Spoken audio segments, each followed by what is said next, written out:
chicos, buenas tardes. Somos estudiantes de la Facultad de Ingeniería Ambiental de la Universidad Nacional de Callao y venimos a hacer una pequeña charla sobre los recursos hídricos, sobre los atrapanieblas y sobre las lomas. Vamos a comenzar primero haciéndoles una pequeña preguntita, a ver qué saben sobre el tema, si lo han tomado en el colegio o algo. Es algo sencillo, no se preocupen, no va a ser nada difícil, porque solamente queremos saber qué tal y después de eso también le vamos a tomar una pequeña prueba para saber qué es lo que han entendido, que solamente serán que 5 minutos, 2 minutos. Es algo sencillo, no se preocupen.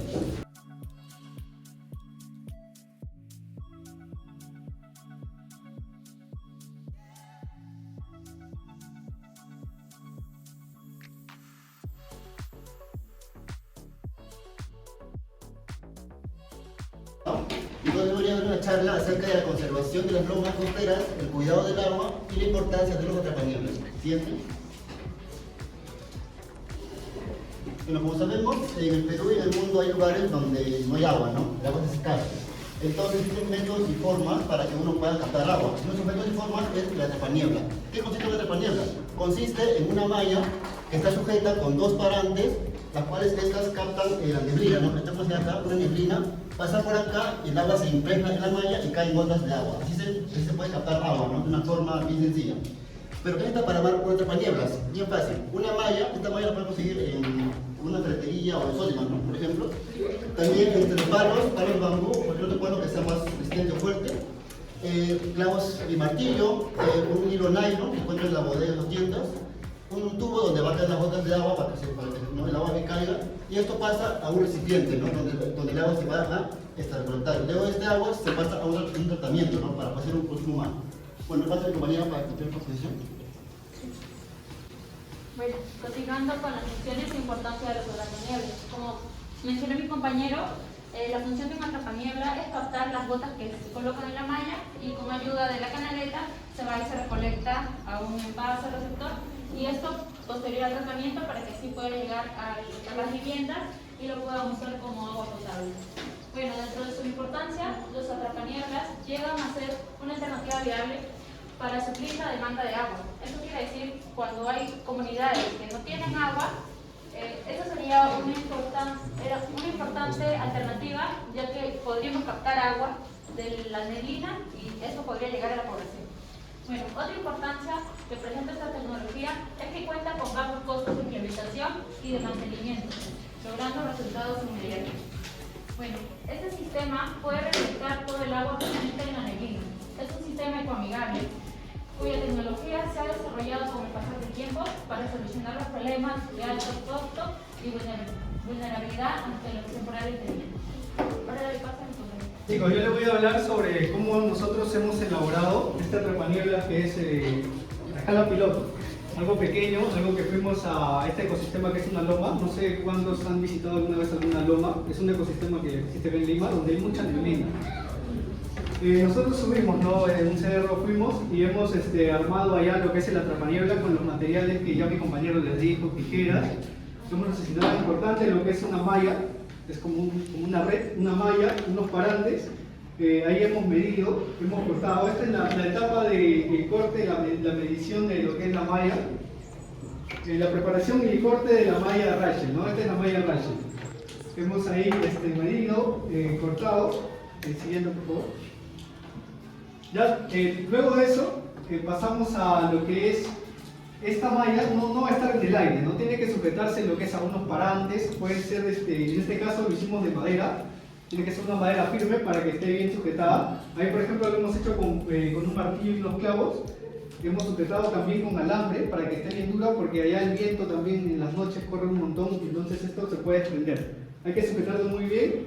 Y acá está, ¿no? La etapa de la sujeción de la malla hacia los parantes. Además de esto también, para que el agua que queda en la malla, la humedad, ¿no? Baje, va a descender esta agua y va a ponerse lo que es un tubo. Hemos colocado en la parte de abajo para que toda esta humedad que haya descienda, baje y se quede en el tubo. Y de este tubo, por gravedad, el agua simplemente baje. Vamos a ver más adelante que hemos colocado un balde también para recolectar esta agua. Acá. Ya en esta etapa lo que hemos hecho es excavación de unos pequeños hoyos en la tierra para poder instalar lo que es los parantes ahí. Poner los parantes ahí con la malla y que ya esté sujeto ahí. Entonces hemos hecho unos hoyos, unos 25-30 centímetros de profundidad, y ahí hemos colocado los parantes, le hemos echado piedra con piedra para que esté bien sujeto. ¿Ya? Y acá estamos mostrando las imágenes, y así es como ha quedado acá, no sé, al final se ve, ahí estamos todos, y ahí como quedó parado. Ahí vemos acá está la trapaniebla piloto, pequeño nada más, acá está la malla, los parantes, y acá está el tubo que yo les digo. Acá viene la humedad, va a descender el agua, y acá se va a poner las gotas, van a caer acá, en este tubo. Y mediante la gravedad va a bajar, y al final el agua va a quedar en este balde. Y esta agua es muy importante, ¿no? Se trata y nosotros podemos consumirla, que tiene que estar tratada. Aunque también esta agua es muy importante también para el cultivo. En una zona, por ejemplo, por acá, que no hay mucha vegetación, esta agua se puede utilizar para eso, ¿no? Las áreas verdes, para que haya más jardines. Y ya de esta forma no consumimos más agua, sino aprovechamos este recurso que viene nada más de la naturaleza, ¿no? Bien, le doy este pase a mi compañero. ¿Qué son las lomas costeras? Ahí mismo lo explica, son zonas ecológicas excepcionales, quiere decir que son pues únicas, ¿no? Maravillosas, que van a surgir en modo de islas, dice, en medio de los inmensos arenales que caracterizan el litoral peruano. Esos inmensos arenales se refiere, pues bueno, que la costa peruana, litoral peruano, costa peruana, está pues caracterizada por ser una zona desértica, ¿no? Y bueno, en este caso van a albergar formaciones vegetales muy especiales que van a constituir el hogar de numerosas especies de fauna y flora, ¿no? En este caso, para poder identificar las lomas costeras, hay diversas características, como por ejemplo que se presentan en invierno. Esto es más que nada en la etapa de junio a octubre, que es donde se presenta, donde vamos a ver el crecimiento, donde lo vamos a ver en su máximo esplendor, como podemos observar ahí en la imagen, ¿no? Llena de verdor y llena también de diversidad biológica por esa fauna y la flora. También por una marcada diferencia de temperatura, ya que en los meses de verano, en este caso, pueden llegar a temperaturas de hasta 25 grados y en invierno de 13 grados centígrados. Y por lo cual también hay una fuerte variación estacional, ya que en verano vamos a observar lo que es más que nada la zona desértica. Vamos a observarlo sin vegetación, de repente algunas faunas como por ejemplo lagartijas, pero la vegetación escasa. Para lo cual en invierno ya se va a observar completamente verde, ¿no? Así también la importancia, dos puntos muy importantes que son, primero, el endemismo. Eso quiere decir que el 43%, según estadísticas de la flora, de las lomas en este caso, va a estar conformada por especies endémicas. ¿Qué son especies endémicas? Estas especies son las que crecen, bueno, naturalmente son de una área geográfica solo de allí, que no van a crecer en ningún otro lado, no las vamos a encontrar en otro lado, solo de esa zona. Como por ejemplo la flor de Mancay, que podemos observar ahí, que es una flor característica por sus flores amarillas, que solo crece propiamente en las lomas costeras en este caso, ¿no? Y a su vez, estos son alimentos de las vizcachas, que son unos animalitos que podemos observar ahí, como un conejito, que bueno, ahí se destaca la segunda importancia de las lomas, que pues es un refugio de vida, ¿no? Esto quiere decir un lugar de descanso para muchas especies, en este caso las silvestres, durante la etapa de invierno.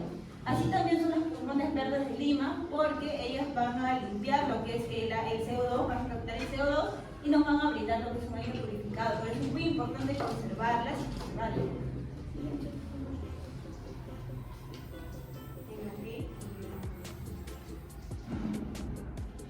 Y acá podemos observar las lomas costeras en Lima, ¿no? Tenemos allá, por ejemplo, las lomas de Lachay. Esto se encuentra entre la zona de Huaura y Huaral.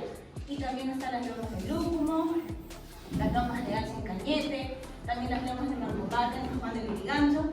Todas están en Lima y podemos visitarlas, son muy hermosas. Y también las lomas de Villa María del Triunfo, que es donde nosotros hemos realizado el proyecto, que podemos observar aquí, que así como hay áreas verdes, hay también lo que es los invasores de terreno, lamentablemente que han degradado el ecosistema, ¿no? Poniendo pues en peligro la vida de muchas especies de fauna y de flora, como por ejemplo un caso muy particular, muy significativo que ocurrió en el 2020, lamentable, de las vizcachas, que pues murieron muchas de ellas a causa de estos invasores que instalaron más de 100 viviendas de material casi como carminas, sí, de madera, para lo cual pues degradaron el ecosistema, las flores namancales arrancaron de raíces para poder construir ahí y murieron muchas vizcachas. vizcachas porque ellos se alimentan de flor de mancar. Siguiente, por favor.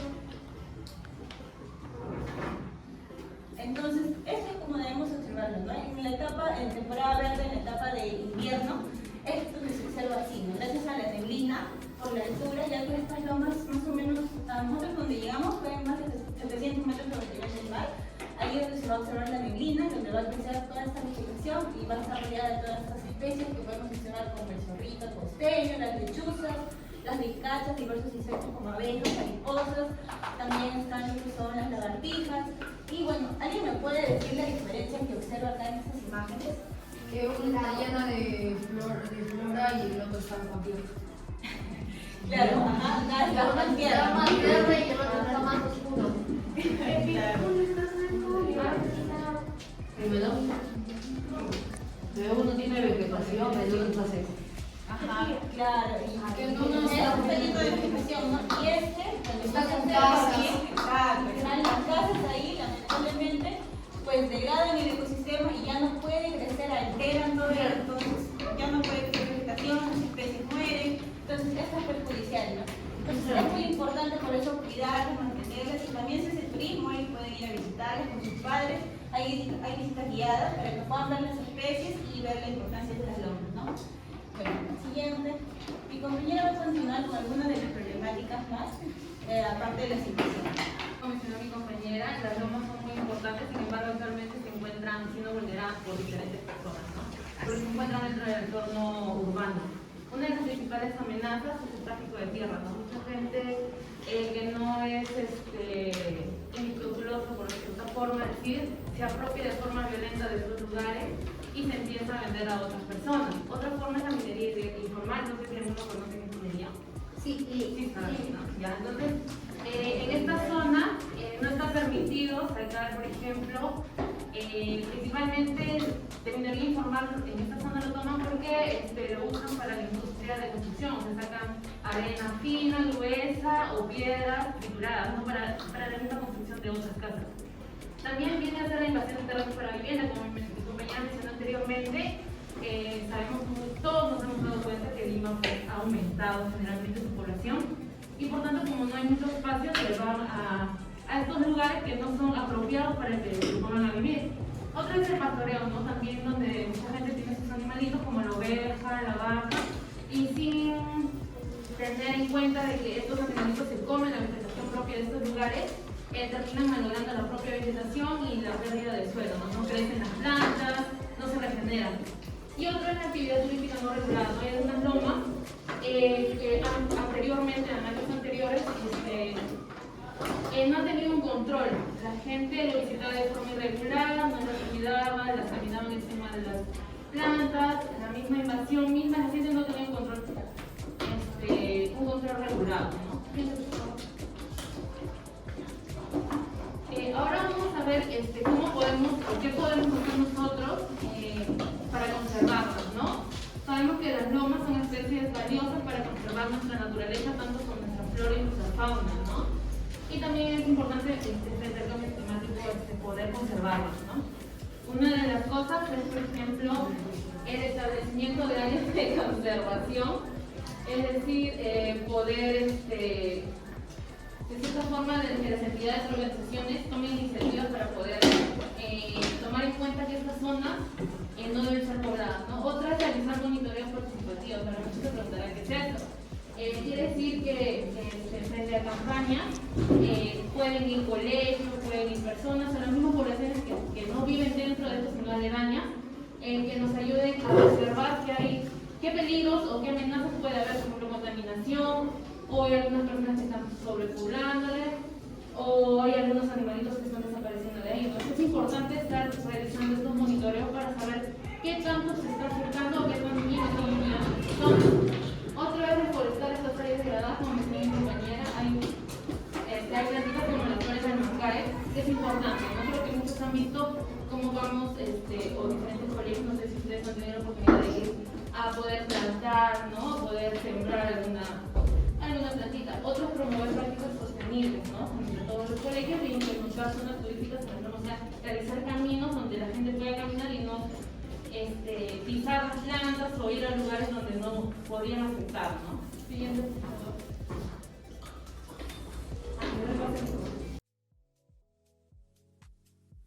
Y por ende tenemos una gran cantidad de agua dulce como reserva, ¿no? Tenemos glaciares, los ríos.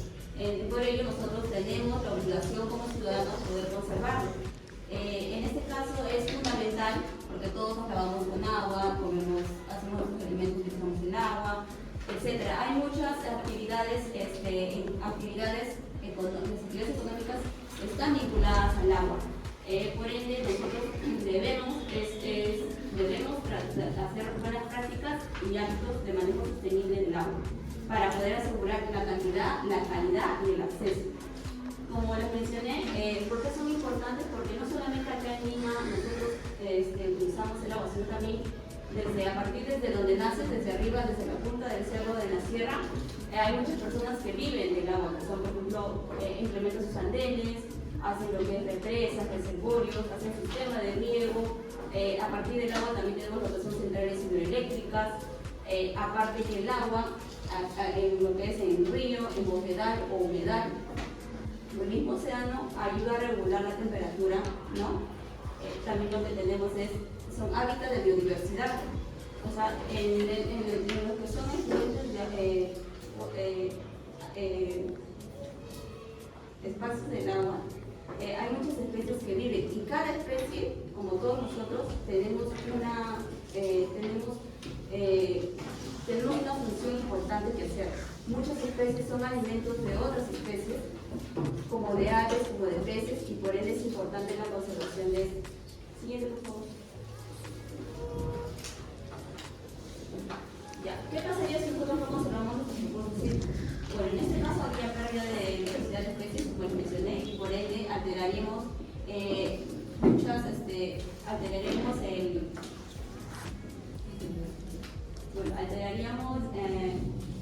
ecosistema, también pérdida de calidad del agua, no tendríamos una buena calidad de agua para beber, para lavar, o sea, no podríamos hacer casi ninguna actividad. Afectaría la agricultura, ¿no? Nosotros, por ser Lima, dependemos de varias partes de provincia para lo que es el abastecimiento de la alimentación. Por ejemplo, en la salud pública habría enfermedades, no tendríamos con qué limpiarnos, con qué lavarnos. ¿Cómo podríamos ayudar a su preservación? Bueno, en este caso sería un adecuado uso del agua. Como ya saben, es cerrar el caño cuando se lavan los dientes, reutilizar el agua del lavado de verduras para regar plantas, no tirar basura en los ríos, y bueno, que tienen la posibilidad, cuando sean más grandes, poder participar en convocatorias de limpieza de ríos y playas, y también poder hablar de este tema que les interesa con sus amigos, con sus familiares, poder decir que es importante no contaminar los ríos, no botar la basura al suelo, y en general no botar el suelo en los ríos, en el suelo, y eso sería todo. Gracias.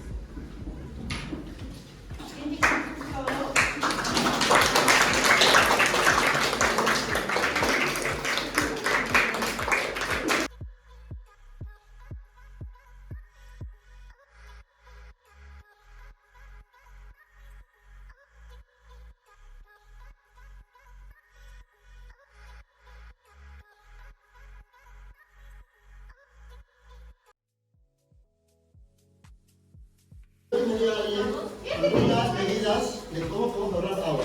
Cuando nos bañamos y nos estemos cerrar el caño, cuando nos estemos lavando los dientes, cerrar el caño y reutilizar el agua de cuando lavamos los vegetales para regar las plantas. Muy bien.